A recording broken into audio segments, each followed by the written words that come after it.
For all the latest updates, subscribe to News 9. A few weeks ago, a massive explosion rocked Beirut, flattening much of the port and several buildings across the Lebanese capital. Hundreds of people lost their lives and thousands of people lost their livelihood. Amid this catastrophic disaster, where lives and hopes were lost, a new life was born in Beirut, and people termed it as light in the darkness. On August 4th, when people in Lebanon were lamenting for what had just happened, Emanuela and Edmund had a reason to celebrate. Just when Emanuela and Edmund thought they lost their son, George came into existence. Several pictures of baby George, who came into the world shortly after the Beirut blast on August 4th, are now being widely shared on social media. Despite the blast that killed over 100, doctors and staff helped the woman successfully deliver the baby boy, who is now called Miracle Baby Geroge. A dedicated Instagram account has been created to share pictures of Miracle Baby Geroge.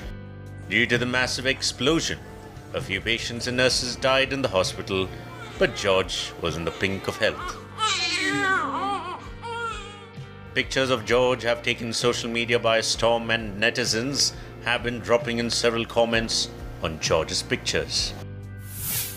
Light from darkness, birth from wreckage. I'm baby George, born on 4th of August 2020 during Beirut's devastating explosion by heroes, St. George Hospital.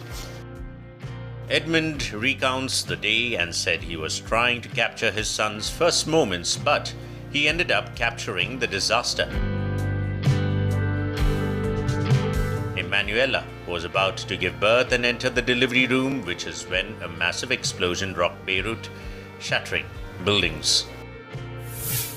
I saw death with my own eyes. I started feeling, is it over?